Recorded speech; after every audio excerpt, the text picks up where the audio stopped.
Ok. Wilmer, Buenos buenos días. días, mucho gusto. Buenos días, ¿cómo está? ¿Cómo le va? Doctor, ¿cómo está? Gracias por acompañarnos.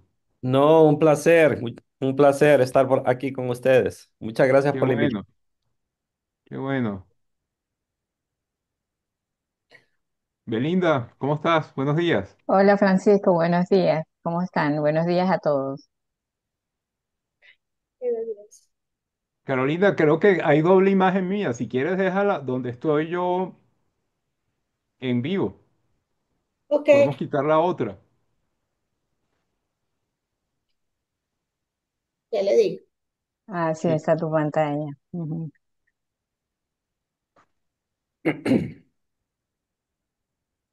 Yo creo que ya abrimos Ok. Sigue allí la pantalla donde estoy yo repetido dos veces. o esperamos a las 10:05, claro. Ok, 10:05. Ya, ya Ok, le, ya le dije a José Gregorio a ver si puede esconder claro, tu imagen. por- porque quedan dos imágenes mías. Ah, perfecto. Pero No sigue sé. como, o Eso sea, no trae inconvenientes que estén dos Francisco Tagliapiedras, pregunto, Carolina, desde un punto de vista no, no, técnico. ahí vas a salir tú hablando Ah, ya. solamente. Hmm. Ok, Te va a mostrar perfecto. tu No, pantalla. sí, no sé si Luis se conectó. Luis Hernández, Sí, lo voy a admitir. ¿cuántos tenemos en Hay 10 so- Ahorita personas. 10 solo personas. 10? ¿Esperamos un Sí. poquito o abrimos una vez? Pregunto. Yo creo que tal vez se puede abrir y decirles que se va a esperar Ok, eh, un un- par de minutos más, sí, ¿verdad? Ok, sí. Dame un segundito y ya tranco esta llamada. ok.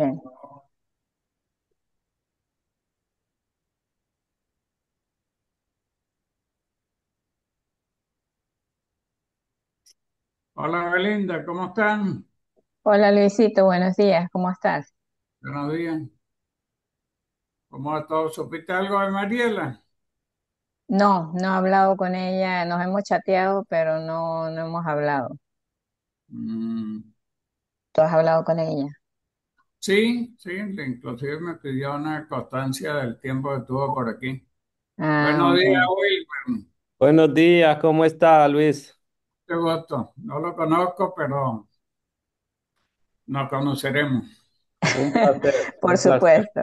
Sí, Eh, Wilmer, ¿Cómo estás, Luis Luis? es el presidente ejecutivo de AFACA, que es la Asociación de Fabricantes de Alimentos Balanceados de Venezuela. excelente, un placer, don Luis. mucho gusto. Buenos días. Buenos días.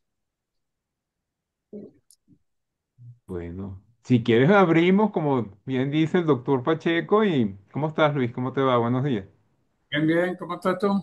Bien, gracias. Sí, yo Y creo esperamos, que con ellos conectados ya, porque si no también se van a aburrir de esperar.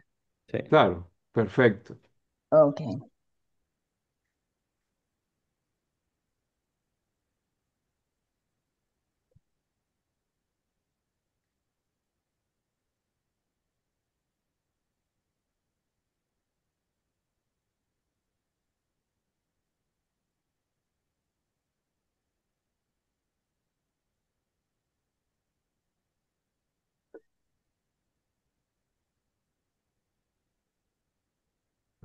Pero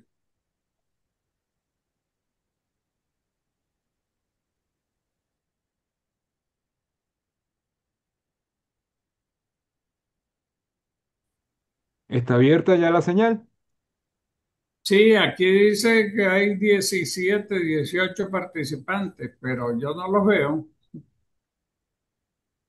Sí, ya está abierta.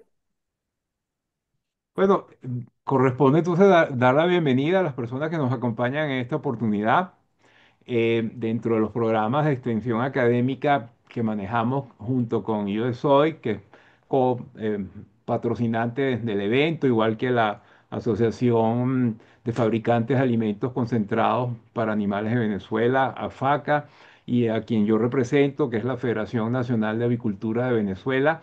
Les damos la bienvenida a este webinar. Es una experiencia muy interesante donde vamos a nutrir conocimientos con el doctor Wilmer Pacheco, especialista en nutrición animal, en estos momentos profesor de la Universidad de Auburn. Me corrige, por favor, Wilmer.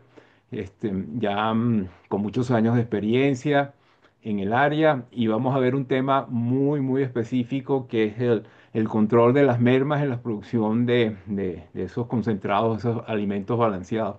Tema muy importante que nos va a ayudar a ser mucho más eficientes, y es lo que el sector avícola en estos momentos necesita, apunta hacia esos estándares de eficiencia para poder ser competitivos y contener todo este tema del sostenimiento de la alimentación y la seguridad alimentaria. Luis, si quieres agregar algunas palabras, igual Belinda, bienvenidos y seguimos Sí, adelante. yo igual quería dar las gracias al amigo Wilmer Pacheco por destinar parte de su tiempo para esta actividad que es muy importante para nosotros. En este momento el control de mermas, más que en ningún otro, está altamente ligado a la productividad y a la eficiencia, que son dos palabritas que se dicen fácil, pero que son las que le van a poner el tono a nuestro futuro inmediato. Realmente si queremos incursionar en otros mercados, porque el mercado se va saturando y la meta tiene que ser conseguir salir al exterior, y para eso tenemos que ser eficientes y productivos. Este, Te damos las gracias por destinar, como dije, tu tiempo para esto, y esperamos aprovecharlo y que nuestros afiliados lo aprovechen al máximo. Muchas gracias. Muchas gracias, don Luis. Bueno, entonces dejamos en destino del webinar. Le cedemos la palabra al doctor Wilmer Pacheco para comenzar la actividad. Perfecto. Voy a compartir pantalla. Sí, sí consiguen ver mi pantalla, ¿verdad? Perfecto. Sí, sí, Sí, sí. Bueno, primero que todo, agradecer al Consejo Exportador de Soya, a USEC y a Belinda por la invitación a participar. Y gracias a todos los que se conectaron. Esta es mi primera actividad que yo hago, digamos, con la industria de Venezuela, entonces súper contento.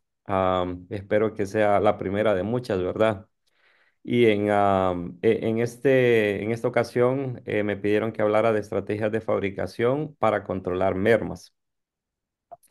Un poquito para que tengan una idea de mi experiencia profesional. Yo soy de Honduras.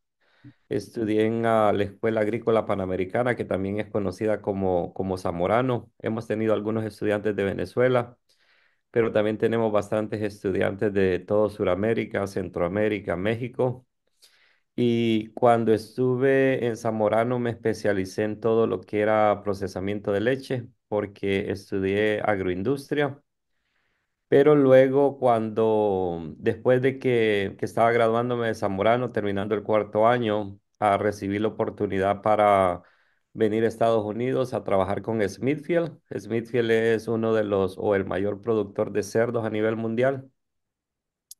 Y ahí estuve trabajando en una planta de concentrados que la productividad que necesitábamos tener era de 100 toneladas por hora, y la meta siempre era producir 10.000 toneladas más o menos a la semana, de 10.000 a 12.000.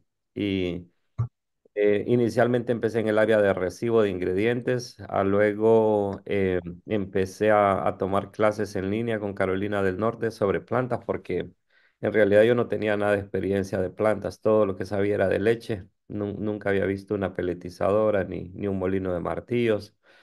Pero yo creo que estos espacios sí son súper importantes porque complementan mucho el día a día que nosotros tenemos en planta de concentrado, ¿verdad? Ayer y anteayer nosotros estuvimos organizando un entrenamiento para personal de plantas aquí en Estados Unidos. Incluso tuvimos gente que vino desde Washington State, que viajaron casi 5 horas, me imagino, de avión para llegar al entrenamiento. Y al final la idea siempre es eso, ¿no? Seguir, digamos, compartiendo conocimiento y al final seguir ayudando a que la industria siga siendo eficiente.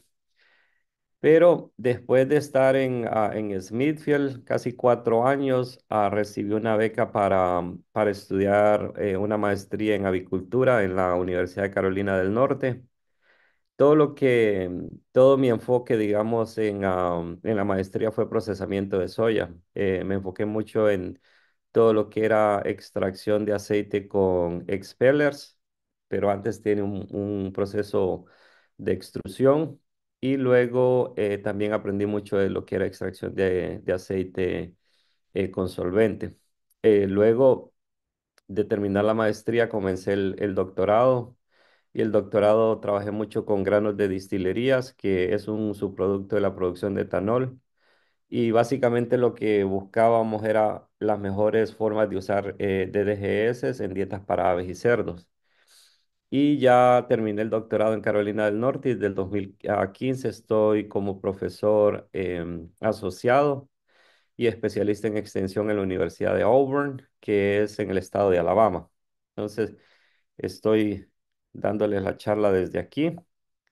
Y bueno, para que tengan una idea, nosotros, digamos, dentro de mi laboratorio trabajamos mucho con nutrición. Ahorita, por ejemplo, en el otoño estamos haciendo 2 estudios con colina, porque básicamente estamos reevaluando, digamos, los requerimientos de colina en pollos de engorde 708, pero hacemos muchos estudios con minerales, hacemos muchos estudios con enzimas, con aceites esenciales de planta. Y también hacemos muchos estudios como para entender las interrelaciones que hay entre lo que es planta de concentrados y lo que es la nutrición de aves especialmente. Nos enfocamos mucho a hacer estudios en todo lo que es granulometría para evaluar la granulometría óptima de las aves. Trabajamos muy de cerca con Aviagen también, porque Aviagen está aquí en Alabama y ellos tienen una granja de investigación bastante grande a 3 horas de acá. Es un poquito de lo que yo hago acá. Del tema que quiero discutir hoy es merma, ¿verdad? Y merma es súper importante y es un tema que normalmente cuando nosotros pensamos en merma, nos enfocamos mucho en pérdidas de humedad o balances de humedades, pero en realidad merma conlleva muchísimo más que lo que es, digamos, pérdidas de humedad. Como definición general, merma es la diferencia entre el peso de los ingredientes que ingresan y el peso del alimento terminado que sale de la planta. Entonces, básicamente la merma representa esa pérdida no contabilizada. Y la merma puede ocurrir durante el almacenamiento. Nosotros sabemos que cuando estamos almacenando un grano, digamos, si el grano pierde humedad durante el almacenamiento, eso nos va a contribuir a la merma. Pero también, como vamos a discutir durante esta presentación, podemos tener bastantes mermas durante la transferencia, porque cuando ustedes ven una planta de concentrado, siempre tenemos un montón de equipos de transferencias que pueden ser tornillos sin fins, cadenas, elevadores, y algunas veces tenemos fugas ahí que son fugas de material y esas son bien difíciles de contabilizar porque algunas veces tenemos una fuga, si está lloviendo afuera o está húmedo, el ingrediente cae y si no se limpió rápido, es una pérdida para la planta. Y merma básicamente se expresa como un porcentaje total de la producción. Entonces, aquí básicamente tengo un ejemplo de merma y, por ejemplo, si ustedes em, entraron 100 toneladas de ingredientes, digamos, en una semana y se producieron 990 toneladas de alimento, esto representa una merma de un 1%. Para que tengan una idea de cuánto es, digamos, una merma de un 1%, Si nosotros tenemos una planta, digamos, vamos a usar el mismo ejercicio, una planta que produce 1.000 toneladas a la semana. Ahorita mismo, digamos, los ingredientes están un poco más baratos, entonces digamos que les está costando 350 dólares por tonelada. Básicamente, si ustedes están perdiendo 10 toneladas a la semana y en 52 semanas del año están perdiendo 182.000 dólares por año. Entonces, esto, digamos, este es dinero, digamos, que se puede usar, digamos, como para hacer un proyecto, para hacer mejoras en la planta, etcétera. Entonces, al final, hay que proteger mucho, digamos, esos ingredientes que están entrando. La otra cosa que es bien importante, digamos, cuando nosotros nos referimos a mermas es qué tipo de negocio nosotros estamos corriendo. Por ejemplo, si estamos en una planta comercial, digamos, una merma de un 1%, en realidad que puede sacar, digamos, a una empresa del negocio. Si nosotros estamos en una integración, normalmente, si nosotros tenemos una merma y esa merma es una pérdida de humedad, digamos, no es pérdida por polvo, cosas que se dañan, podemos tener un poquito más de merma en planta, pero como los nutrientes van más concentrados al animal, entonces al final lo podemos ganar un poco con una mejora en conversión alimenticia, pero para que tengan una idea, digamos, lo normal que yo veo, digamos, como una aceptación normal de merma es 0.5 en las plantas que yo normalmente visito. Entonces, algunas de las causas, como les mencioné, pérdida de humedad, eso puede pasar durante el almacenamiento, también durante la molienda, hay una merma considerable. Normalmente esa pérdida durante la molienda va a depender mucho de la granulometría que nosotros estamos queriendo alcanzar. Y a medida que molemos más fino, vamos a tener una mayor pérdida de humedad. Pero es importante contabilizar esa pérdida de humedad. La otra cosa que tienen que considerar es que si ustedes están moliendo con molinos de martillo, van a tener una merma más alta versus si están moliendo con molinos de rodillo. Y luego vamos a tener pérdidas de humedad durante el enfriamiento, si estamos peletizando, pero básicamente esta pérdida de humedad voy a poner acá, esta pérdida que vamos a tener acá durante el enfriamiento es básicamente el vapor que nosotros agregamos durante el acondicionamiento, queremos removerlo durante el enfriamiento. También vamos a tener pérdidas por polvos y finos. Hay algunas empresas, digamos, que yo visito en Latinoamérica que limpian el grano. Y aquí la empresa puede definir, digamos, cuánto le voy a quitar al grano. Le voy a quitar solo el fino. Eso va a representar más o menos un 1%. Le voy a quitar un poco del grano quebrado. Y puede remover hasta un 3%, digamos. Eso básicamente representa una merma. Lo que hacen algunas empresas es que una vez que limpian el grano, lo que quedó se vende como un subproducto para productores de ganado y lo venden más o menos a un 60 o 65% del costo del grano. Sí representa una merma adicional, pero al final sí es una buena alternativa, em, especialmente, digamos, porque la mayor parte de las micotoxinas se van a concentrar en los finos. Entonces yo veo, digamos, algunas veces me toca ir a Brasil, entonces veo algunas empresas que limpian el grano y después de limpiar el grano lo clasifican por densidad.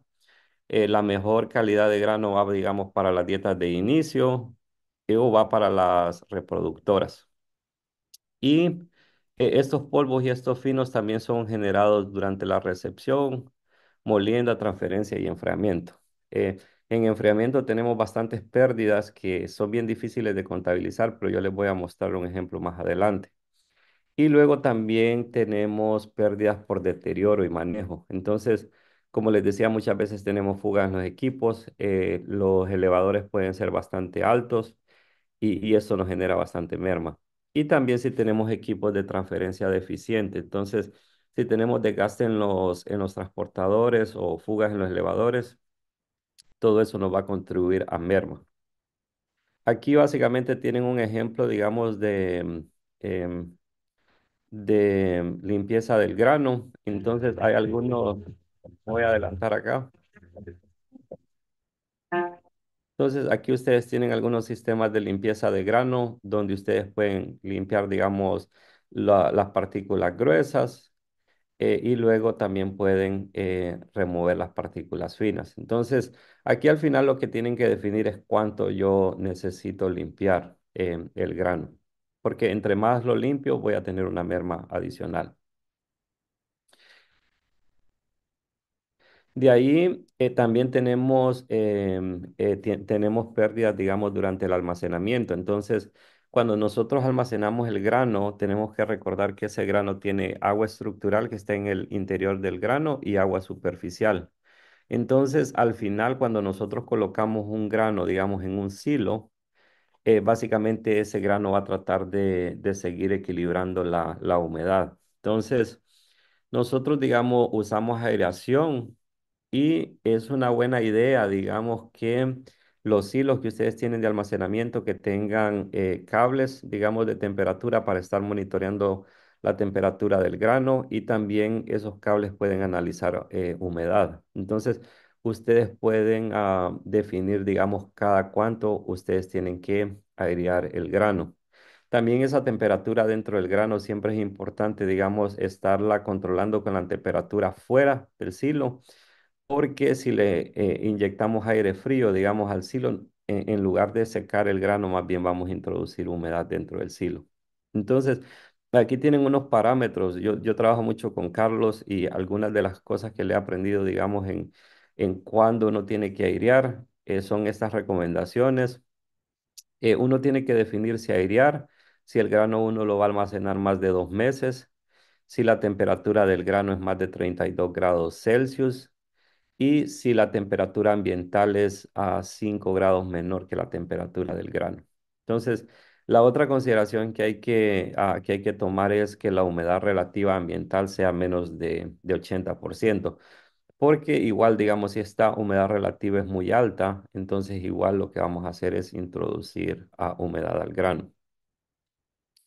Y la otra cosa también es que tenemos pérdidas por respiración. Algo que tenemos que recordar es que los granos son organismos vivos y básicamente ellos van a consumir oxígeno y van a generar CO2, agua y calor. Por eso es que es súper importante estar monitoreando la humedad y la temperatura del grano. Si nosotros vemos un incremento de temperatura, es porque el grano está respirando más y o puede ser también porque tengamos algún problema de una infestación con plagas dentro del silo. Em, de allí, por ejemplo, algunas estrategias que ustedes pueden usar para minimizar las mermas en esta área es siempre estar monitoreando CO2, temperatura y humedad. Más adelante les voy a mostrar, digamos, hay unos sensores de CO2 que miden en tiempo real, digamos, cuánto CO2 se está produciendo en un silo. Y normalmente cuando ustedes almacenan un grano dentro de un silo y ven, digamos, el porcentaje de CO2 que está saliendo del silo, ese porcentaje va a ser de 500 a 600 partes por millón. Ya cuando ustedes ven, digamos, que el nivel de CO2 se sube por arriba de 1200 ppm, entonces ya sabemos que estamos teniendo problemas en ese silo. Entonces ustedes pueden definir, digamos, ese silo hay que usarlo más rápido o hay que darle una inspección y ver, digamos, qué es lo que puede estar pasando dentro del silo. Limpiar el grano, como les mencioné, les genera una merma durante el recibo porque ustedes están removiendo partículas finas, pero al final también si uno no hace una limpieza del grano, también va a tener más respiración del grano durante el almacenamiento, entonces puede tener más pérdida durante el almacenamiento. Entonces aquí hay que encontrar un balance, digamos, sabemos que limpiarlo me ayuda, pero tenemos que saber cuánto podemos remover.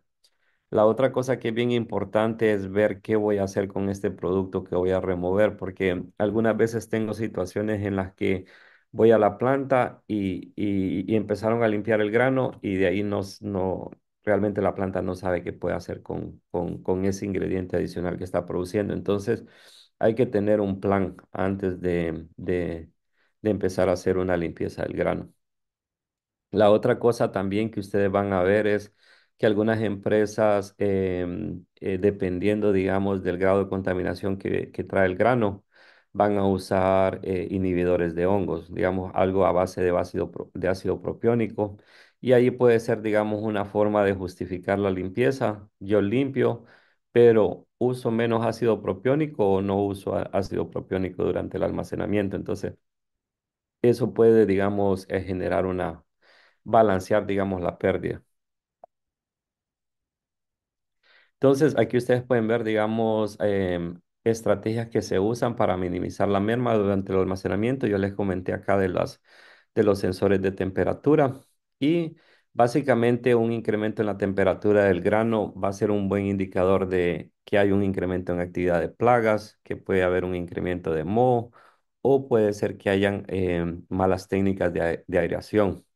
La otra ventaja que ustedes pueden ver es que cuando ustedes tienen esos sensores, ustedes pueden ver exactamente si tienen algún punto caliente dentro de ese silo. Y como les mencioné anteriormente, estos cables nuevos de temperatura también pueden medir humedad. La desventaja que estos tienen es que, digamos, normalmente solo miden las condiciones alrededor de 1,5 metros alrededor de la ubicación. Entonces, eso es lo que algunas empresas están usando, es básicamente estar monitoreando el CO2 en tiempo real. Entonces, ustedes van a ver, digamos, si ustedes tienen un sensor de CO2, ustedes van a ver que tiene ciertos picos, ¿verdad? Pero ya cuando ustedes empiezan a ver picos acá por arriba de 1200, 1400 ppm, ya ustedes pueden ver aquí que aquí ya uno tiene que empezar a preocuparse porque ya uno está teniendo problemas con ese grano almacenado. La, la otra cosa que es importante es si ustedes están almacenando, digamos, aquí puede ser, digamos, maíz o puede ser, digamos, si ustedes están usando soya cruda y ustedes la están desactivando con un tostador, con un extrusor, etcétera. Aquí lo que hay que recordar es que cuando uno está llenando el silo, y vamos a usar este. Cuando uno está llenando el silo, ustedes lo que van a ver es que normalmente los finos se van a quedar en el centro del silo y el grano o de maíz o el grano de soya se va a quedar hacia los lados. Entonces es una buena estrategia hacer la inversión del cono. Entonces cuando lo llenaron, el cono quedó así, pero el cono se invierte y básicamente lo que nosotros hacemos es removemos esta columna central de finos y lo que vamos a hacer es que vamos a tener un mejor manejo del grano. Porque si no el centro que tiene todos estos finos, cuando ustedes están ventilando, todo el aire se va a ir por los lados y no va a haber nada de ventilación en el centro. Entonces el centro de ese silo se vuelve básicamente una incubadora y eso va a contribuir al daño. Yo recuerdo una vez que fuimos, digamos, a visitar un productor bien grande en Marruecos. Creo que ellos producían 25,000 toneladas a la semana. Y ellos también tenían extrusores y nos trajeron unas muestras de soya y la soya ya estaba quemada. Entonces estábamos con un productor también de soya del norte de Estados Unidos y le hizo exactamente esta misma pregunta, si estaban invirtiendo el cono y ellos no tenían esta práctica. Entonces algo que se le comentó, digamos, a la empresa es que empezaran a hacer esta práctica y la idea es básicamente remover esa columna central de finos. Otra cosa también que es importante considerar es cuando ustedes almacenan soya, digamos, en bodega plana, es importante, si ustedes pueden, si tienen la posibilidad, es de tener al menos dos compartimentos, porque aquí les voy a mostrar, digamos, este video, este es un solo compartimento. Ya ustedes pueden ver, digamos, algo de soya que se dañó. Entonces ven que tienen un solo compartimento y ven, digamos, aquí ya ingrediente dañado. Entonces, algo que se puede hacer en ese caso es por lo menos tener un compartimento. Y la idea aquí es que cuando ustedes la tienen compartamentalizada, ustedes van a tener también un mejor control de inventario. Ustedes pueden seguir el principio de primero entrar, primero salir y les va a ayudar a controlar mejor la calidad del ingrediente. Porque a veces cuando uno tiene una sola bodega, y me pasa a mí que visito a las plantas, y realmente no es bien difícil hacer los cortes y bien difícil saber si uno está teniendo una merma o no. O algunas veces, digamos, si ustedes tienen también bodegas planas, muchas veces es importante tener acceso por al menos dos lados de la bodega. Porque, por ejemplo, si el montacarga solo tiene acceso por enfrente y ustedes siempre están llenando la parte de enfrente, esa bodega nunca se queda vacía. La parte de atrás, digamos, la parte que está más atrás, ese es un ingrediente que se quedó almacenado por mucho tiempo.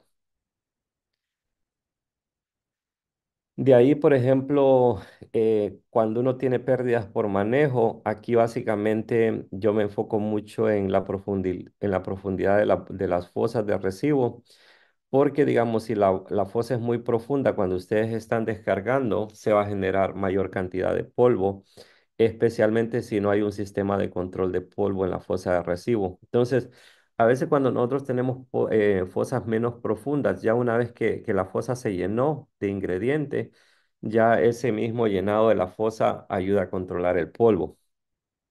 Y también en toda la parte de equipos de transporte, esto lo mencioné, que esto pueden ser pérdidas en los elevadores o pueden ser pérdidas, digamos, en los transportadores. También puede ser por mala limpieza, algunas mermas, por ejemplo, grano derramado puede contaminarse y volverse inutilizable. Y también operaciones de carga. Algunas veces, digamos, si estos calcetines, digamos, del área de descarga no tienen una muy buena condición, entonces también veo situaciones donde hay más derrames. Yo normalmente cuando tenemos un derrame acá, que son, digamos, algunas libras que se derramaron en el área de descarga, yo muchas veces prefiero descartar esa pérdida porque si está contaminado y uno lo retrabaja, más bien puede crear contaminación en el otro producto.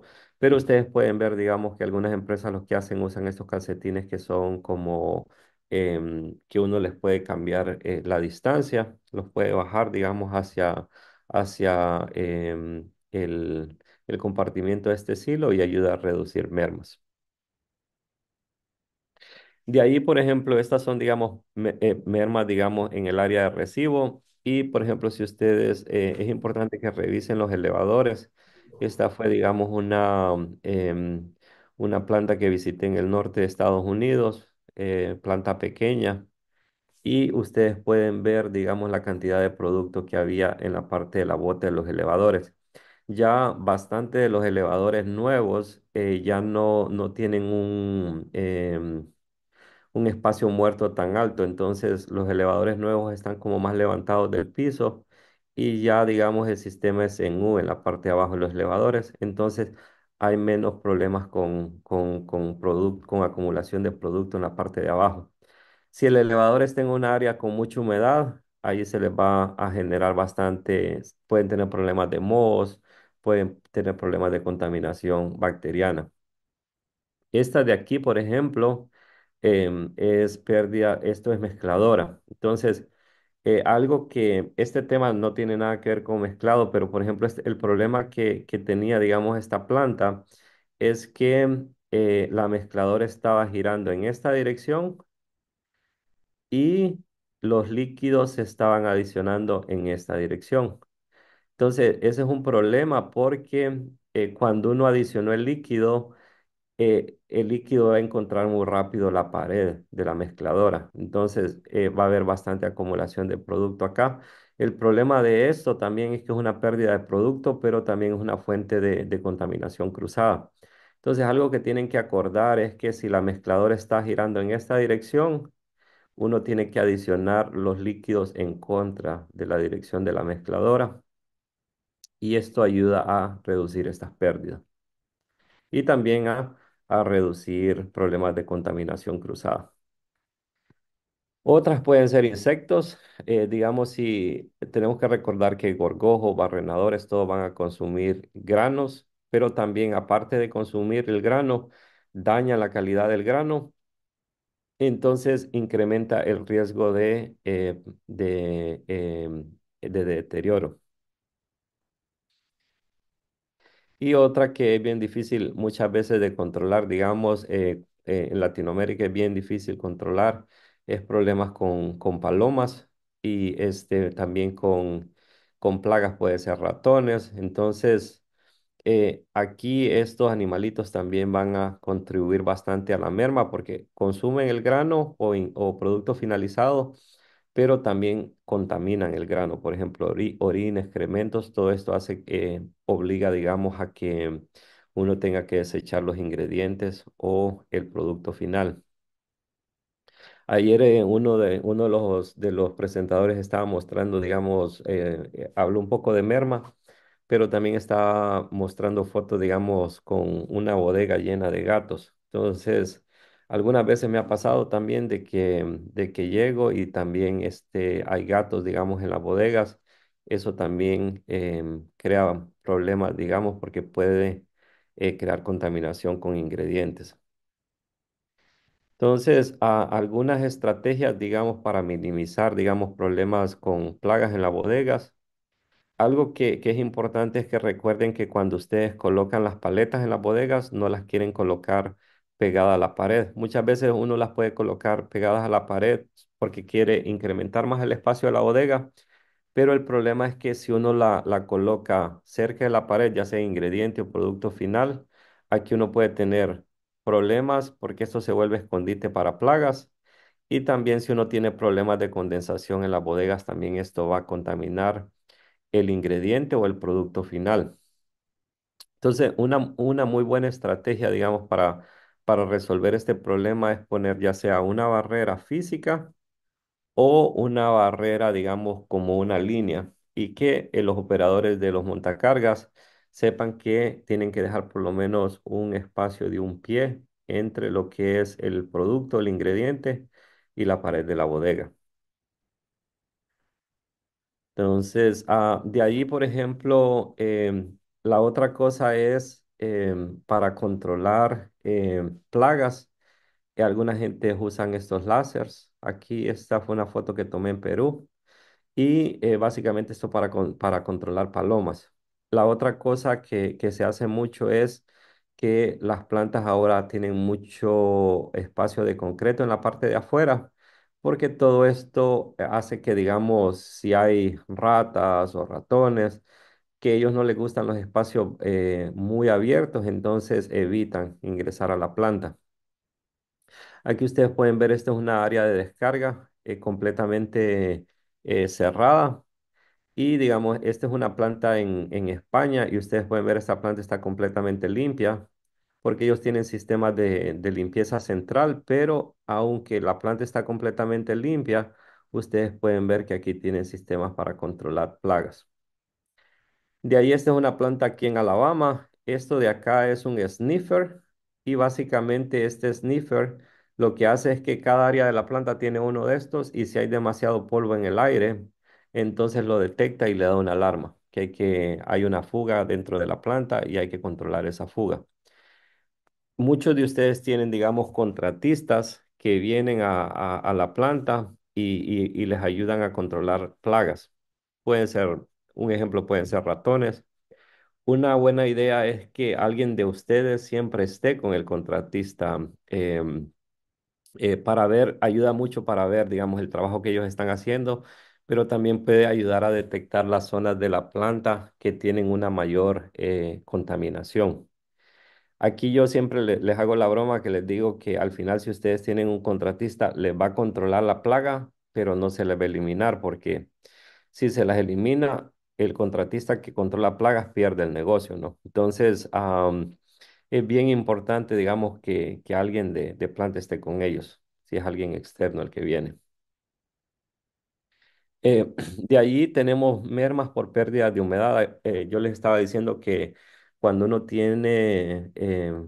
muele el maíz, uno puede tener pérdidas hasta de arriba de un 1%. Esta es una prueba que se hizo moliendo diferentes cargas de maíz y entonces se midió la humedad antes y después y aquí uno monitoreó la pérdida. Y ustedes lo que pueden ver acá es que entre más húmedo esté el maíz, más húmedo el maíz, va a haber una mayor pérdida durante la molienda.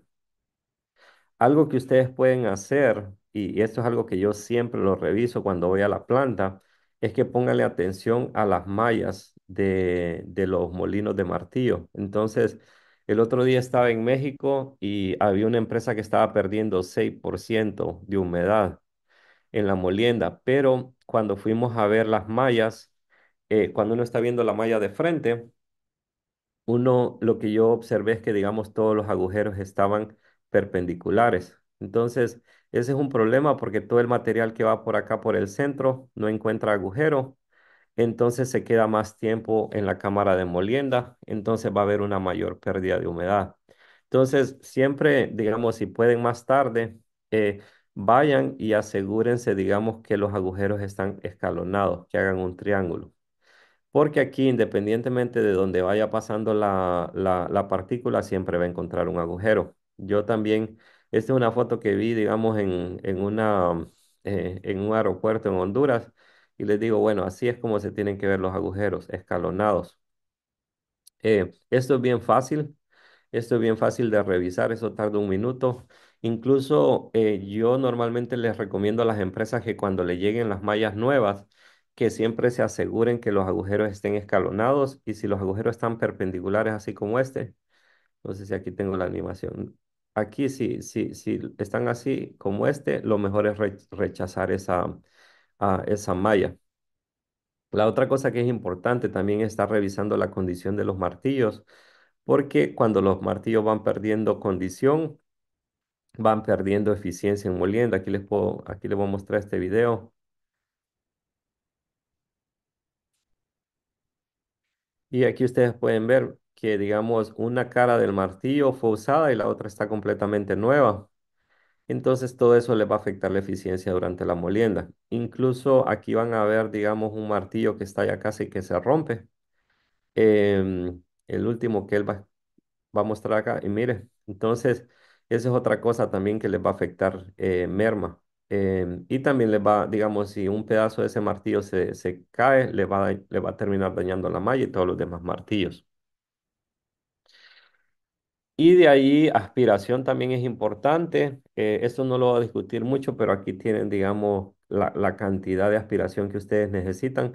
Lo único que ustedes necesitan saber para saber cuánto tienen que aspirar, digamos, en un equipo de molienda, es saber cuál es el área abierta de la malla. Y ya una vez que ya tienen el área abierta, esta área abierta de la malla o criba, ya ustedes la multiplican ya sea por 1,25 o 1,5 y ya calculan cuánto aire tiene que pasar, cuánto tiene que ser el sistema de aspiración.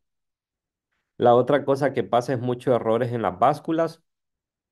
Algunas veces ustedes ven que tienen, digamos, pérdidas de un ingrediente y algunas veces es porque uno pesa un ingrediente, digamos, y la balanza, la báscula está acá. Uno tiene que esperar por lo menos 3 segundos para empezar a pesar el siguiente ingrediente, porque hay un montón de material aquí que todavía no ha tocado la báscula. Entonces hay que dejarle unos 3 segundos por lo menos para que ese material toque la báscula y sea registrado ese peso antes de empezar a pesar el siguiente ingrediente. Entonces, esa es otra parte que es súper importante en la parte de pesado de los ingredientes. Aquí ustedes pueden ver, este es un ejemplo, digamos, y yo siempre les digo a las empresas, tienen que ir a revisar. Esto fue lo que mandó el nutricionista, eso es lo que viene de fórmula. El actual fue lo que pesó la báscula y una desviación acá, X. Ustedes aquí, por ejemplo, pueden ver que esta planta, por ejemplo, la fórmula pedía 49,68 libras y la báscula agregó 70 de carbonato de calcio. Muchos de estos problemas es porque cuando uno está pesando estos ingredientes que son pesados, si el tornillo es muy grande o si el paso es la distancia acá, es muy grande, entonces siempre termina adicionando de más de ese ingrediente. Entonces, algo que yo les invitaría es, digamos, que vayan y revisen, digamos, todo lo que empezó de manera automática, que revisen las desviaciones. Aquí tenemos otra desviación y aquí lo que pasó fue que el sistema aceptó esta desviación. Entonces, algunas veces también em, aceptamos desviaciones muy altas o le decimos al sistema acéptelo porque no queremos tantas alarmas y todo eso nos causa ya sea pérdida o ganancia de producto. Y algunos de los sistemas automatizados, más automatizados, incluso aquí ustedes pueden ver que este sistema, después de que pesó todos los ingredientes, le genera un reporte y le dice que adicionó de más. Y ve que aquí de nuevo está el carbonato de calcio. Ese es un ingrediente que cuando yo lo reviso, casi las empresas siempre agregan de más. Si usted lo ven desde el punto de vista de precios, uno de los precios de los ingredientes más baratos que uno tiene. El problema es que si hay demasiado carbonato, puede crear problemas en campo porque puede llevar a deficiencias de fósforos o también atrapa ácidos grasos en el intestino del animal y crea lo que nosotros le llamamos jabones intestinales. Entonces, toda esa es una energía que se pierde, que el animal al final no la termina aprovechando. Y de ahí, digamos, lo único que algunas empresas tienen la posibilidad para recuperar parte de la merma es en la mezcladora. Entonces, si es una planta comercial, puede adicionar un porcentaje X de humedad, puede ser 1%, puede ser medio por ciento. Yo lo que siempre recomiendo es que cuando uno adiciona humedad en la mezcladora, que no adicione únicamente agua. Puede usar algún surfactante, puede usar algún inhibidor de hongos o algún tratamiento para controlar salmonela. Pero ya yo veo más empresas que lo que tienen son sensores de humedad dentro de la mezcladora y definen, digamos, cuánto es la humedad que ellos quieren. Entonces, pues, un ejemplo, pueden decidir que la humedad del alimento vaya a ser 12.8 o 12.5. Entonces, cuando los ingredientes entran en la mezcladora, y esté en ciclo seco la mezcladora, el sensor analiza la cantidad de humedad y si la cantidad de humedad es 12.3 en ese lote, entonces la mezcladora se le agrega 0.5. Entonces, la ventaja de tener estos sensores es que uno se asegura que la humedad de la harina siempre es la misma saliendo de la mezcladora y eso hace que el sistema de peletizados funcione mucho mejor. De allí ya otro lugar donde uno adiciona humedad es en el acondicionador, ya antes de peletizar. Entonces, la idea que nosotros, cuando nosotros inyectamos vapor, básicamente ese vapor genera humedad y genera calor. Y normalmente en el acondicionador, antes de peletizar, nosotros agregamos de 3.5 a 4% de humedad. Entonces, aquí hay una regla que dice que cuando ustedes suben la temperatura 15 grados, ustedes agregan 1% de humedad en la harina.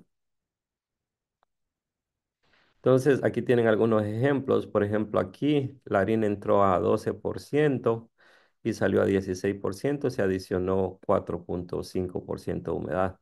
En este caso, entró a 13% y se llegó a 16.5, se agregó 3.5. De ahí, ya una vez que uno ya acondicionó y hizo el pellets, ya uno tiene que enfriarlo y secarlo. Pero aquí lo que uno tiene que tener cuidado es no dejar demasiada humedad en el pellets, porque si los pellets quedan muy húmedos, se van a deteriorar más rápido. Y si es una integración, yo les pongo este video acá. Porque si es una integración, lo que ustedes tienen que recordar es que los animales ya tienen agua en la planta. Entonces, si ustedes no secaron bien el pellet, básicamente están pagando por transportar humedad a la planta. No, a la granja, perdón. Entonces, aquí cuando ustedes están enfriando los pellets, si ustedes, digamos, el sistema que están usando de enfriamiento tiene fugas, tienen pérdidas de polvo, que estas son bien difíciles de contabilizar. Esa es otra merma adicional. Por ejemplo, acá tienen un cálculo que lo pueden revisar después, pero digamos, estas son algunas guías para estos ciclones de alta eficiencia. Y básicamente esta es la pérdida que van a tener en los ciclones por tonelada por hora de alimento peletizado. Y aquí incluso ustedes pueden calcular, dependiendo si estoy haciendo 5.000 toneladas a la semana, voy a perder 9,75 toneladas al año. Y esta es mi pérdida, solo en los ciclones. Y esos son polvos que normalmente nosotros no, que no los podemos ver. Y esto es asumiendo que no hay obstrucciones, que todo está funcionando bien. Si nosotros tenemos problemas en los ciclones y estamos botando bastante polvo, estas pérdidas van a ser muchísimo más altas. Y luego viene la parte de enfriamiento, ¿no? En la parte de enfriamiento lo que nosotros queremos hacer es remover la humedad que se agregó durante el acondicionamiento. Aquí lo que tienen que recordarse es que solo controlando el espesor de la cama del enfriador o controlando el flujo de aire, ustedes pueden controlar la humedad y la temperatura del producto final. Aquí ustedes tienen un ejemplo. Por ejemplo, si ustedes quieren, si la humedad les está saliendo muy alta, por ejemplo, en los pellets, esto pasa mucho durante el invierno porque el aire está entrando muy frío al enfriador. Uno lo corrige subiendo la profundidad de la cama, subiendo tal vez unos 5 centímetros el espesor de la cama. Si ustedes tienen una planta comercial y ustedes les está saliendo muy seco, el alimento, eso es una merma muy grande para ustedes. Entonces, ustedes o pueden agregar un poquito más de humedad en la mezcladora o pueden bajar el espesor de la cama o pueden subir el flujo de aire para corregir. Entonces, esta es una tabla que deberían de ponerle mucha atención y aquí lo único que tienen que estar monitoreando es la temperatura y la humedad. Este escenario no lo voy a discutir porque no tenemos mucho tiempo, pero algo que sí les recomendaría es si ustedes pueden tener alguna cámara termográfica para revisar cómo está el alimento distribuido en el enfriador, porque este no está tan mal, este enfriador, pero algunas veces yo voy y reviso y tiene puntos bien calientes en las esquinas. Entonces ahí les está saliendo alimento húmedo y caliente que se les va a deteriorar. Cuando uno toma la muestra, todo se ve bien cuando uno la ve visualmente, pero si uno le pasa la cámara termográfica, uno puede ver diferencias de hasta casi 5 grados de temperatura. Entonces, esos que van más calientes, esos pellets, se van a quebrar y si no se quiebran van a ser una fuente de crecimiento de hongos en el alimento final. Entonces, hay que ponerle bastante atención a la distribución del alimento en la cama. Si ustedes tienen, digamos, esos sistemas de salida de aire aquí también, póngale atención a los codos también, porque en los codos se acumula el aire, como va con un montón de polvo. Si el aire se enfría en el ducto, empieza a llover y se empieza a acumular un montón de polvo acá. Entonces, en los codos, entonces todo este sistema de enfriamiento empieza a perder eficiencia. Entonces, la otra cosa que es importante es, estos son los sensores que uno usa, ¿verdad? Para controlar el espesor de la cama. Por ello les digo que en el invierno, si le está saliendo muy húmedo, ustedes pueden subir. Aquí usted está sobre un deslizador y ustedes pueden subir o bajar este sensor.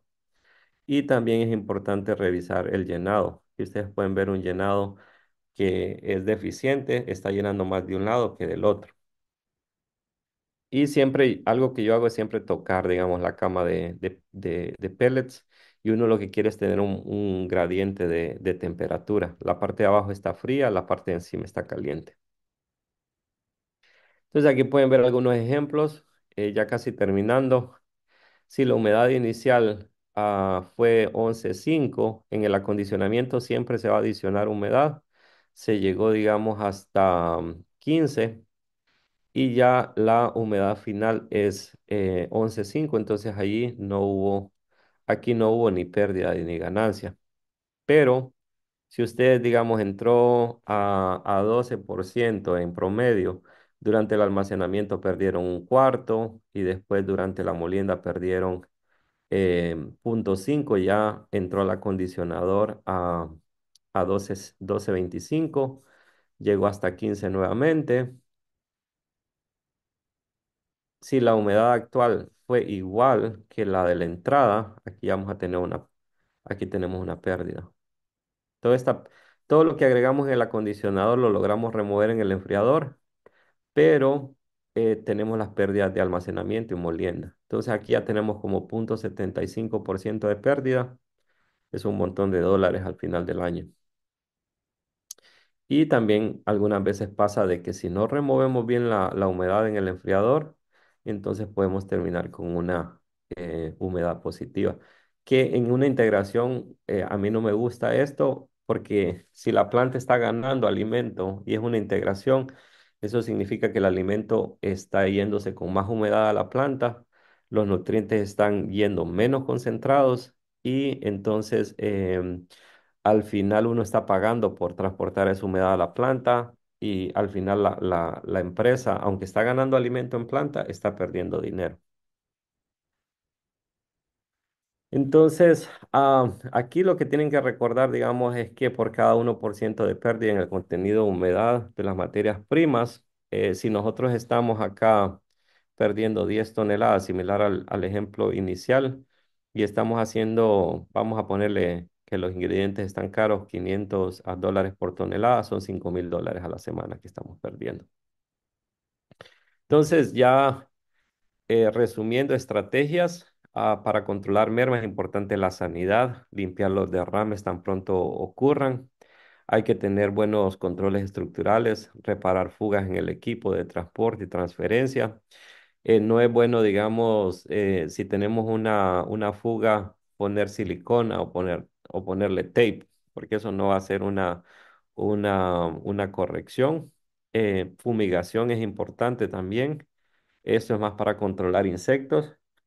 La aireación nos va a ayudar más a mantener el grano por debajo de 12 a 13% de humedad. Y también barreras físicas. Esto, las barreras físicas, que no las discutí, eso básicamente ayuda a reducir las pérdidas de humedad, ¿no? De pérdidas por polvo. También cuando uno tiene barreras físicas puede evitar el ingreso de plagas a la planta. Entonces, a conclusiones, ¿por qué importa la merma? Tenemos que recordar que hay un impacto económico bastante grande. También ayuda, digamos, si tenemos menos merma, vamos a tener un mejor control de inventario. Como les decía al inicio de la presentación, digamos, las plantas de alimentos que están bien gestionadas, normalmente ustedes van a tener un 0,5% de merma. También, si ustedes, digamos, son una planta comercial que es multiespecie, es importante también detectar cuáles son los productos que tienen más merma. Lo que yo he visto, digamos, y lo que me comentan, digamos, las empresas con las que trabajo es que si están haciendo alimento comercial, las mayores mermas van a estar en migajas. Migajas normalmente ellos ven como un 1% de merma, pero también ustedes van a ver mermas bastante cuando están haciendo micro pellets o mini pellets. Si ustedes están haciendo mini pellets de 1,8 milímetros o 2 milímetros, lo que ustedes van a ver es que la peletizadora tiene que ir mucho más lenta. Entonces, como la peletizadora va más lenta, el enfriador se llena más lento. Eso significa que la residencia del alimento en el enfriador es mucho mayor. Entonces, hay mayor tiempo para remover humedad de ese alimento final. Entonces, es importante que si ustedes tienen alimentos comerciales, que también vean cuáles son los productos que tienen más merma.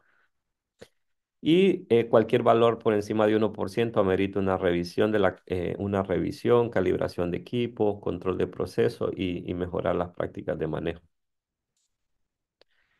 Entonces, es importante controlar las mermas para reducir las pérdidas económicas, también para optimizar el proceso productivo y también para mejorar la calidad del producto.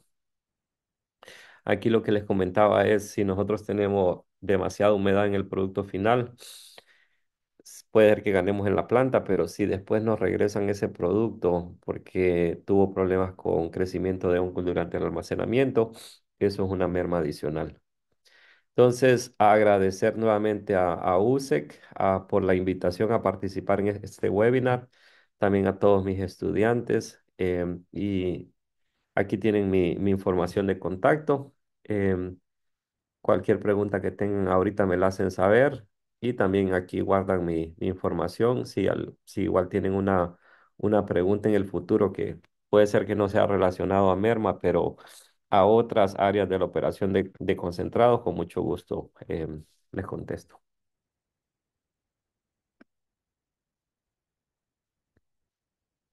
Entonces, no sé si tienen alguna pregunta. Wilmer, una pregunta, disculpa la confianza que te Sí. trate así de tú. Ajá, no, no. Tú nos vas a dejar esta presentación, que la podamos difundir entre los afiliados. Claro, claro, no, esta presentación es de ustedes. Sí, Ah, ok.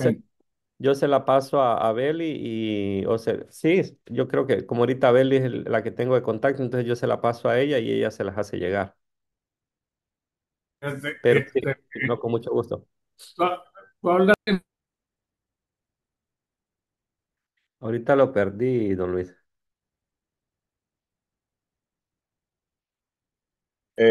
Buenos días, por acá Juan Leal de Agropecuaria Los Potreros. ¿Cómo está Juan Leal? Bien, bien. Wilmer, quería, bueno, comentarte algo que nos pasa a nosotros, porque nosotros elaboramos alimento de camarón Ajá. y utilizamos este molino de martillo, Ujú, eh, y perdemos una humedad entre de 2,5 a 3,5 en la elaboración del camarón, ujú, porque utilizamos mallas de 1 milímetro y 1,5. ujú. Sí, Y entonces tenemos que estar pendiente del tiempo de molienda porque si nos excede de 5 minutos, ya vamos perdiendo cada vez más. Entonces hay que ujú, estar pendiente del desgaste de los martillos, de todo lo que es la malla, como tú dices, que esté cortando bien. Y bueno, también los ingredientes. sí, Pero es algo que te quería comentar porque se pierde bastante cuando son, como dices tú, sí, alimentos que utilizan mallas sí, muy bajas, pues muy finas. sí, sí, no, así como usted dice, Juan, todo lo que es pérdida va a depender mucho de la granulometría y ustedes en alimento de camarón probablemente se están moviendo a granulometrías por debajo de 300 micras, pegado, ya llegando a las 200 probablemente.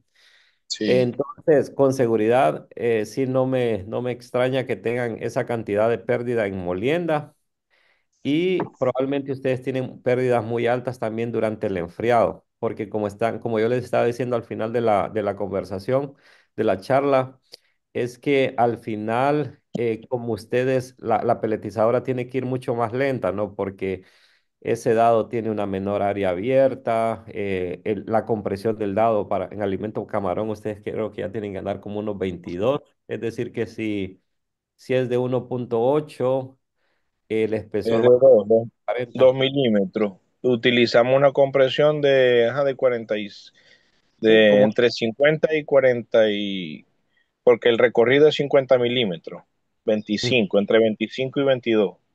sí, sí, entonces, sí, sí, no, 25. Entonces, ahí, por ejemplo, con esa combinación, ustedes van a estar perdiendo humedad, digamos, durante la molienda y durante el enfriado también. Entonces, allí, por ejemplo, lo que ustedes adicionan algo de humedad en la mezcladora para contrarrestar esa pérdida.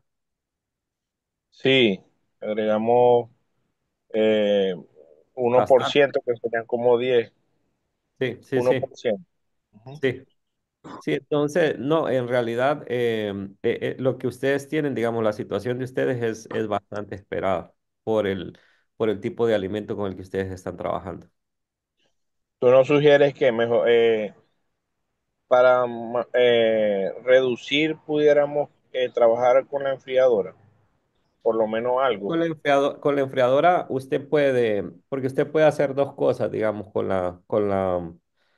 la enfriadora ahí. Lo que puede hacer es bajarle tal vez el espesor a la A la cama, cama. pero yo no le bajaría más empezaría tal vez como con unos 3 centímetros o unos 2 centímetros y monitoreando la humedad. Ok. Porque lo que hace es que cuando usted le baja, es básicamente baja el tiempo de retención en el enfriador. Yo ahí le puedo compartir, déjeme ver. Hay una fórmula que yo uso que la mostré ayer en la charla que di acá para calcular el tiempo de retención en el enfriador. Entonces, ya le voy a mostrar. eh, Esta es una fórmula bien fácil. Y casi nadie sabe, digamos, si yo a alguien le pregunto, no ha habido nadie que yo le haya preguntado cuánto es el tiempo de retención que usted tiene en el enfriador que me diga, son tantos minutos, ¿verdad? Y esta fórmula funciona muy bien. Aquí lo tengo en inglés, ahí me disculpan. Probablemente ustedes tienen enfriadores de contraflujo, ¿verdad? Entonces, lo que uno tiene que saber para Y calcular de contacto. el tiempo de retención de un enfriador de contraflujo es saber cuánto alimento uno tiene en el enfriador, ¿verdad? Y una de las formas bien fáciles de saber cuánto alimento uno tiene en el enfriador es cuando usted arrancó una nueva dieta, usted va a ver cuántas libras van pasando en el sistema antes de que usted empiece a escuchar el enfriador abrir y cerrar, ¿no? Entonces, eso no es completamente exacto, pero le va a dar una idea de el número de libras que usted tiene en el enfriador, ¿verdad? Porque todavía usted tiene un poco de alimento en el acondicionador y tiene un poquitito en el alimentador, pero le da una buena idea. Entonces, imagínese si usted, el enfriador empieza a descargar después de 10.000 libras y usted está corriendo 80.000 libras por hora, su tiempo de retención es de 7,5 minutos. Si usted sube la tasa de producción a el tiempo de retención, la cantidad que usted puede mantener en el enfriador siempre va a ser la misma, ¿verdad? Porque el enfriador no se va a hacer más grande o más pequeño, a menos de que usted le Sí, cambie el motor. es la misma medida. Ajá. Usted sube la tasa de producción de la máquina, entonces ya ahora su tiempo de retención ya no es 7,5, entonces ya es 6. Es Pero a ustedes les pasa lo contrario, como ustedes están trabajando con dados mucho más, pequeño. más pequeños, entonces usted tiene que bajar la tasa de producción. Entonces, ya si este ya no es 80, es 60, podemos hacer el cálculo ahí. Y si usted divide 10.000, digamos, entre 60, entre 60.000 por Ujú. 60, ahora el tiempo de retención son 10 minutos. Entonces, como ya el alimento desde que entró el enfriador hasta que salió tardó 10 minutos, entonces va a tener una mayor pérdida de humedad. Y aquí tengo Sí. otra que puede ser que les sirva, otra diapositiva. Es esta diapositiva de principios de área abierta. Algo que yo siempre les digo a las plantas es que sepan cuál es el área abierta que tiene el dado. Y el área abierta es el espacio que ocupan los agujeros, ¿verdad? Y lo que usted puede ver es que a medida que usted baja el diámetro, a veces, a medida que usted baja el Ujú. diámetro, usted pierde área abierta, pierde el espacio de los agujeros. Y nosotros usamos esta regla que si usted pierde 1% de área abierta, pierde 5% de productividad en la máquina. Entonces, cuando le den los dados, pregúntele siempre cuál es el área abierta que tiene el dado y siempre trabaje con el proveedor y trate de ver si ellos le dan 1% extra de área abierta, usted ya sabe que se ganó 5% de productividad. 5%. El Es proveedor le va a correcto. decir el proveedor siempre le va a decir, y es cierto, o sea, si usted sube el área abierta, el riesgo es que el dado se quiebre, ¿verdad? Porque hay menos acero o material o cromo, lo que use el dado. Pero siempre es una conversación que uno tiene que tener con el proveedor, siempre preguntarle, bueno, este dado ¿cuánto es el área abierta? Y siempre preguntarle, ¿cuánto es el máximo que puedo tener de área abierta sin Sin comprometer el dado. Ujú. comprometer el dado? Y nosotros ahorita usamos 2 milímetros y la área es menor a 40 y bueno, nos da, porque es una máquina pequeña, Ujú. nos da un rendimiento de tres a 3,5 toneladas por hora, dependiendo del- de los ingredientes también. Ya, sí. La otra cosa, póngale atención, digamos, al acondicionador, que tenga bastantes paletas en mezclado, algunas paletas, que las paletas del centro estén paralelas al eje del acondicionador, porque también sí le ayuda a que cuando uno acondiciona mejor el alimento, uno puede, digamos, tener una mayor productividad en la máquina. Y la otra cosa y a todos les recomiendo es que vayan y revisen esto, digamos, cómo el alimento está entrando a la mezcladora, no a la peletizadora, porque vayan y revisen la caída. Y miren aquí este ejemplo de esta caída. Entonces ustedes ven que esta caída es inconsistente, ¿verdad? Que a veces cae alimento, a veces no cae. Entonces, si ustedes tienen caídas que son inconsistentes, también van a perder bastante productividad en la máquina, porque la máquina va a tener carga.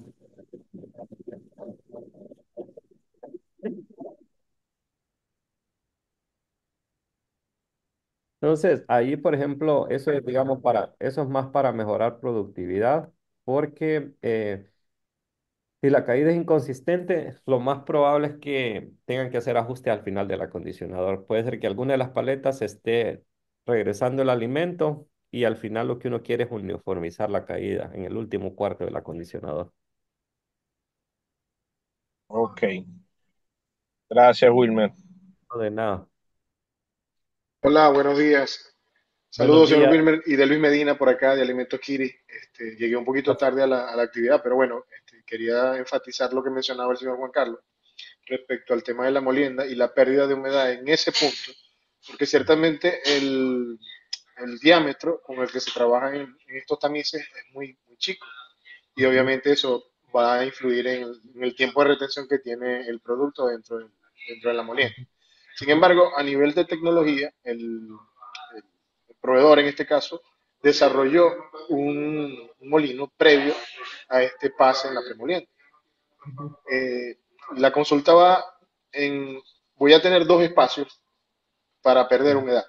Sin embargo, ellos recomiendan utilizar el molino para obtener primero la harina a un tamiz de 3 4 milímetros y después entonces pasarlo por la molienda principal ya con el resto de los ingredientes para tratar Sí. de evitar de achicar pues el tiempo de retención en el sitio. Estos dos puntos de molienda quizás pudieran exacerbar más bien esa pérdida de humedad. ¿Cómo lo valoran ustedes? ¿Qué análisis han podido hacer al respecto? Creo que en el primer molino, porque, por ejemplo, cuando uno trabaja, digamos, con la parte de acuacultura, muchas veces uno trabaja, digamos, uno muele primero, ¿verdad? El cereal y después lo pueden poner incluso a través de un molino pulverizador. No sé si ustedes usan pulverizadores, que los molinos pulverizadores, la velocidad de la punta del martillo es mucho más alta, pero también el molino pulverizador tiene un plato de molienda mucho mayor. Entonces, incluso las partículas golpean ese plato antes, por lo menos unas 5 o 6 veces antes de encontrar malla. Yo lo que te diría es que lo mejor es, ¿ustedes ya tienen el equipo o no lo tienen todavía? No, tenemos los dos molinos de martillo, Ah, ujú.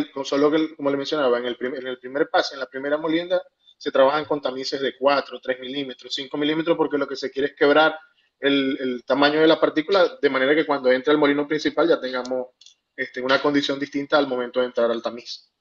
Sí. Yo creo que lo mejor es que la monitoreen. Yo me imagino que en el primero ustedes deben estar perdiendo como un 1% de humedad, me imagino, ¿no? Habría que ver cuánto están perdiendo en el segundo, pero ellos normalmente lo que han de estar pensando es mejorar la eficiencia del segundo molino, ¿no? Porque ese segundo molino incluso está sobre la mezcladora, que tiene una tolva de compensación y luego va a la mezcladora, ¿no? Entonces yo me imagino que ellos lo que están tratando de hacer ahí es mejorar la eficiencia del segundo molino, porque ya no le llega grano entero, sino ya le llega grano semimolido. Yo no sé, yo no sé, digamos, si, porque también les puede ser que incluso les reduzca la pérdida de humedad, porque si todo el bache se queda menos tiempo, eso significa que los otros ingredientes, la soya, los otros ingredientes, también están perdiendo menos humedad. Pero yo sí he visto esos sistemas, habría que ver el que ustedes tienen, pero muchas empresas en Colombia usan esos sistemas que le llaman sistemas en cascada. Y lo que ustedes ven es que hay dos molinos de martillo, uno arriba de otro, y las empresas lo usan, digamos, cuando están trabajando con multiespecies. Entonces, si están haciendo, digamos, alimento para aves, el producto solo pasa por el primer molino. y hacen el bypass del segundo. Y si están haciendo alimento, digamos, para cerdo, cerdo principalmente, pasa a través de los dos. Pero yo creo que sí es un buen sistema. Ahí lo que tienen que ponerle atención es, y eso no lo discutí yo porque no era parte de esta charla, es incluso ponerle atención a cuántos martillos ustedes tienen. Nosotros normalmente lo que revisamos son las relaciones de HPs de los motores y martillos. Y cuando nosotros, yo que trabajo con aves, lo que uno ve es que por cada 2 a 2,5 HP del motor, uno necesita un martillo. Es decir, que si yo tengo un motor de 200 HPs, yo agarro esos 200, los divido entre 2 y luego los divido entre 2,5 y ya sé que tengo de 80 a 100 martillos. En camarón, ustedes me imagino que tienen que estar trabajando con relaciones muchísimo más altas, porque ya en cerdo ya uno maneja relaciones de 1,4 HP por martillo. Entonces revisen igual también cuántos martillos tienen e incluso revisen la distancia entre la malla y el martillo. Y allí, por ejemplo, esa es la distancia entre malla y martillo. Normalmente si uno quiere una molienda fina, uno quiere una distancia de 4 a 5 milímetros de la malla, ¿verdad? El martillo tiene que estar 4 o 5 milímetros de la malla. Pero ayer vino alguien de CPM, que ellos son, digamos, los que producen una cantidad de equipos aquí en Estados Unidos, y él comentaba que acercar el martillo a la malla es lo último que uno tiene que hacer si no puede bajar molienda.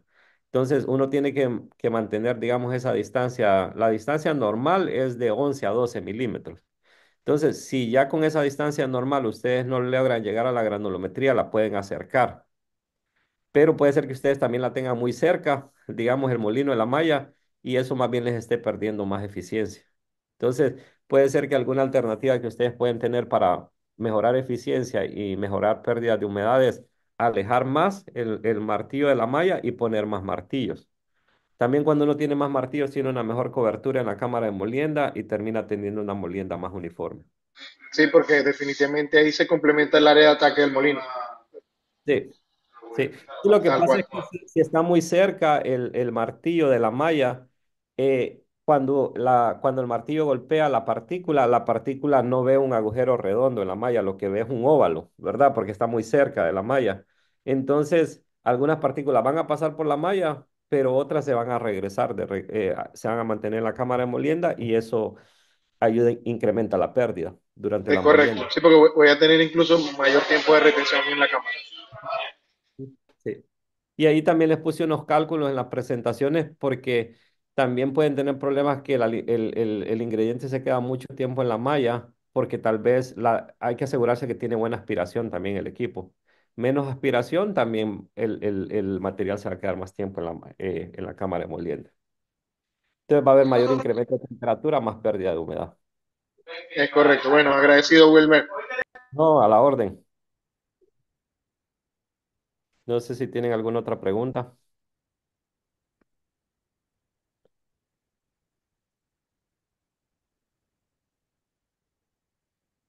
¿Alguna otra pregunta? Bueno, si no hay más preguntas, bueno, básicamente agradecerle, ¿verdad? Por conectarse. Como les digo, es la primera vez que tengo una interacción, digamos, con la industria de Venezuela. Espero que sigamos colaborando y ahí van a tener mi contacto, digamos, en la presentación, en las diapositivas. Cualquier cosa que necesiten a la orden. Los apoyamos desde aquí con mucho gusto. Doctor Pacheco, muchísimas gracias. Muy interesante su presentación. Nos nutrió muchísimo desde un punto de vista de conocimiento. Y bueno, quisiera extenderle ya invitación para nuestro Congreso Nacional de Avicultura de Venezuela. Va a ser en mayo de 2026. Todos los presentes en la sala están invitados y esperamos contar con usted como conferencista, ¿eh? Muchas Muchas gracias. gracias. Muchas gracias. ¿Qué fecha es en mayo?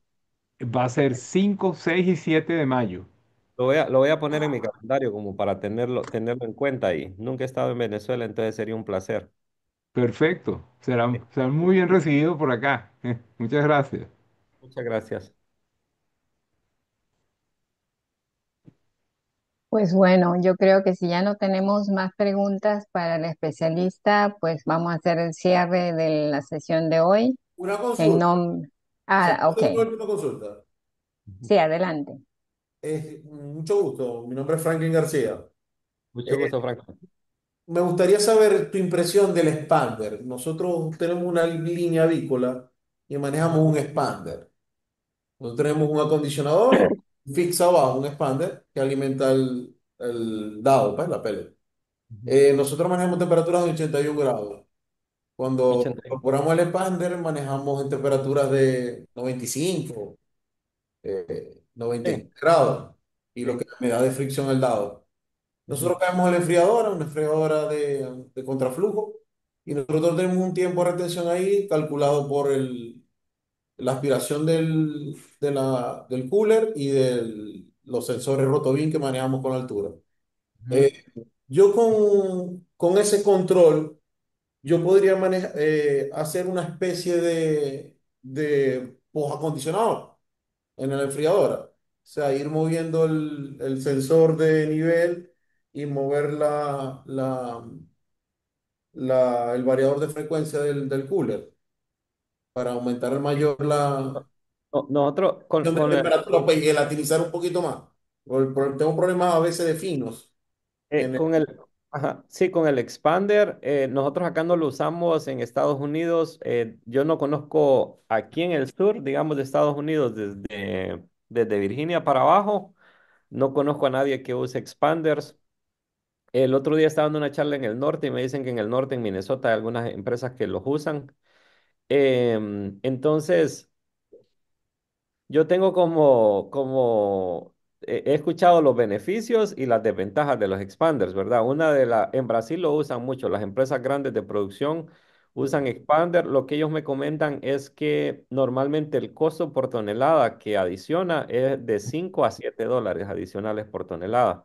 Me comentan que cuando hay que hacer mantenimiento te puede costar $100,000 el mantenimiento, digamos. claro, Entonces, es caro, pero lo que ellos me comentan es que cuando usan el expander, la peletizadora corre mucho mejor porque va mucho mejor acondicionado, digamos, el alimento. es Entonces, correcto. entonces yo no te sabría decir, yo creo que habría que hacer como un análisis económico de la situación de ustedes para ver qué les conviene y qué no les conviene. La ventaja que tienes con el expander es que puedes usar dietas mucho más complejas. Si tienes maíz, soya, tal vez no te sirva tanto, o porque en Europa se usa mucho, pero es porque usan una cantidad de diferentes ingredientes. O si tú estás adicionando bastante grasa en la mezcladora, también te ayuda a mejorar Ya, calidad. de un 3 a Pero un la, 4%. la situación actual que está pasando ahorita es que como el aceite está caro y el maíz está barato, entonces cuando uno formula una dieta, casi no le pide aceite, casi que uno lo tiene que forzar. Entonces, Correcto.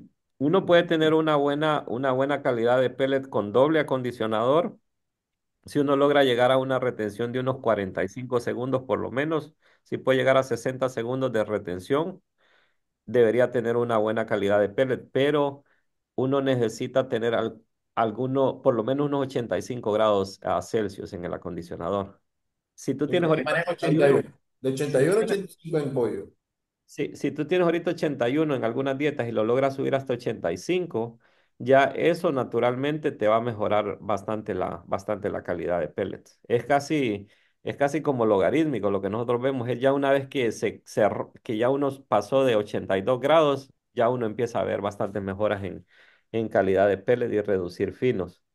De ahí en el enfriador, ahí lo que tienen que ver es, si tú subes el nivel del enfriador, si tú subes el nivel del enfriador, vas a secarlo más, ¿verdad? El pellet.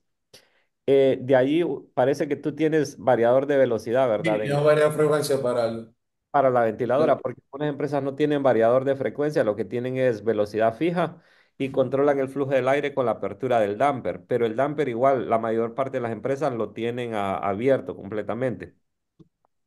Entonces, lo que yo te diría, cómo tú controlas el flujo de aire es en el ducto hay un sensor de temperatura. Eh, Correcto, que se dispara si aumenta la temperatura, apaga el... y normalmente lo que nosotros manejamos, digamos, con enfriadores de contraflujo aquí en la planta de nosotros, es que si la temperatura en el ducto es menos de 54 Celsius, entonces la ventiladora va a 30% de la velocidad. Si la temperatura en el ducto sube más de 54, la ventiladora sube la velocidad para Mm, bajar esa temperatura por debajo de 54. ya lo Entonces, tenéis calculado. eso es importante porque como tienes esa capacidad de cambiar, entonces si tú quieres subir la velocidad del aire o el flujo de aire, entonces tú le bajas el parámetro de temperatura en el ducto. Entonces tú dices, bueno, ahora se me tiene que empezar a subir la velocidad de la ventiladora cuando la temperatura del ducto es 53. Correcto. Entonces haces el cambio, le pones un diferente parámetro y empiezas a monitorear la temperatura y la humedad del Y alimento tendré que final. hacer un control en la escala. Sí, correcto. Sí, sí, entonces, pero cuando hagas cambio, digamos, en la temperatura de ese sensor, haz cambio pequeñito de 1 grado y de ahí hay que empezar a monitorear temperatura, humedad y calidad de pellets. A ustedes les interesa mucho calidad de pellets. Así lo manejaría yo.